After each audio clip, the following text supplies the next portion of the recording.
Zachary, Florida. Okay. I'm from Tulsa, Oklahoma. Awesome, man. Have you grown up in Oklahoma your whole life? I have. I've been there my whole life. Awesome, man. Is this your first time in Florida?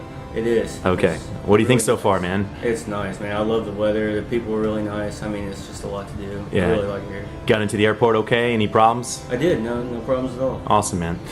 When did you start losing your hair? When did you first notice? When I first started to notice, I lost it young, 20, 21. I started really noticing it, friends kind of hazing you about it, things of that nature.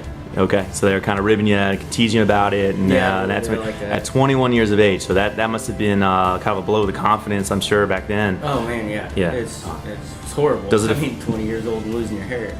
So you finally decided to go for a hair transplant in around 2008 or so.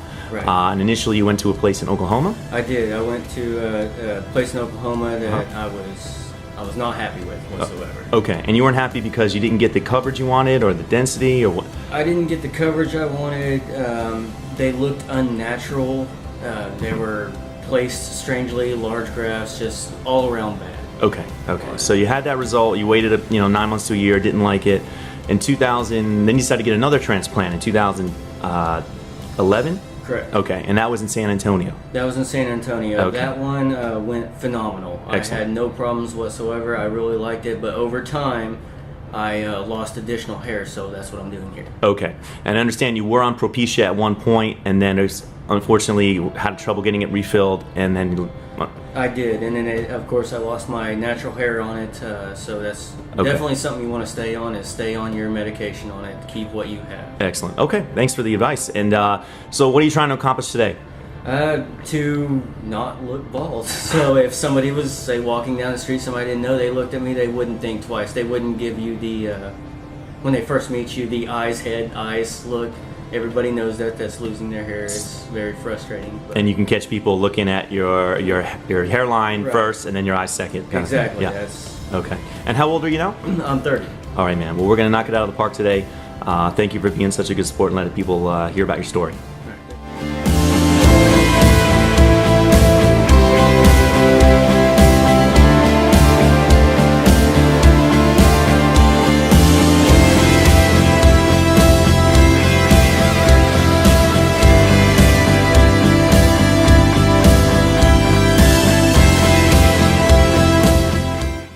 So we're talking about his hairline here, and you can see his old hairline. If you want to come in here, Zach, Josh. He has some bigger grafts here. Here's a 3-hair graft in the front. Should never be there. So we're going to drop it down just in front. This is where his old hairline was, and we're bringing it down about 1 centimeter here on the corners to give him a more youthful look and get away from the island of hair. Hairline before, hairline now, bringing it down. So we're just bringing this angle down. We're going to start from that front and bring them back as far as we can. Now realistically, what I don't want to do is spread out the grafts too thin. I want to give them some meaningful density. Zach and I agreed the profile is everything. When you shake somebody's hand, you look in the mirror, you're seeing profile. We're going to get him more coverage than he got with the last 2 procedures from this procedure, and I'll prove that to you with the photos when he comes back. So we're going to basically just jam-pack him. Realistically, we'll probably get him back into here somewhere. This entire area will be jam-packed full of the grafts that he needs. Single hairs in the front, bigger grafts behind there. It's going to make such a huge difference for him. I'm very excited to see what he gets, and can't wait to see his results. Dr. Huebner here, Natural Transplants. I'm here with my patient Zach. At this point, we're about 2/3 of the way through the surgery, so at this point, we've already taken out the strip in the back and the side, and we were actually able to make it even wider and get an additional 3rd strip on Zach. And this is his 3rd surgery, so he's had 2 prior surgeries and still had the elasticity to bring those pieces back together with very little tension and get an additional strip. And this is why I encourage people to move as much hair as possible. You don't want to go through this more times than you have to. But I'm going to actually hear from Zach how your day's been going. Did you have any pain throughout the day? No, everything's went real well. Everything's going smooth. Yep, so a little pain with the anesthesia, I guess, and most people will complain about 5 minutes of very minimal pain. And since then, have you had any pain at all? No. Okay, awesome, man. And we've been sitting here watching Men in Black 2, listening to some music, talking about Oklahoma, where he's from. I don't know if, I've never seen a tornado, but apparently he's seen a bunch of them living in Oklahoma. But anyway, the day's been going real well.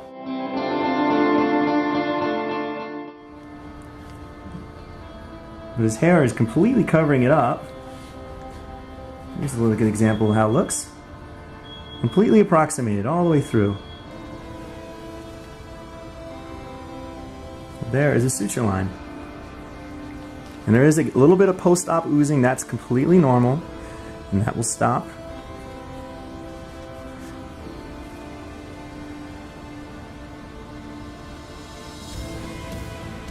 All the way around. You can see how far we go, but even above the ear here, we want to utilize all this good hair up here. So a lot of guys you go to will fall short. They'll stop the line around here. A lot of people are afraid to use the hair on the side. And obviously you don't want to go too far up through the temple, so you want to leave some room to have some recession so that it's not, you know, going to creep back and then you see the line or see any scarring. But you can see it goes all the way around. All the way around to the other side here. See where it is? All the way around. Completely approximated on both sides. So that's going to be the size of the scar. A little tiny line that's going to fade. Again, his existing hair covers it right up. Okay, here was Zachary. We're completed the surgery today, and I couldn't be happier. We got him a ton of hair. 3 full strips, about 40 square centimeters of hair, which is going to yield him between 7,000 and 8,000 hairs, in addition to what he already has. Zachary, sorry. How's your day been, man? It's been great. Yeah. It's real easy going. No problems.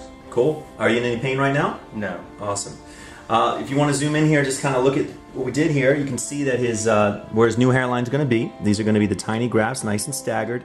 And you can see how jam-packed this is, full of grafts. And these bigger ones behind here have 5, 6, 7 hairs in them. So each of those is going to really give him a lot of density rather than just the 1 or 2 he would get from other places. So we really want to try to maximize the density. And I can't wait to see his results. You've been a great patient, man. I appreciate you coming in, letting other people see your results. Yeah, appreciate it.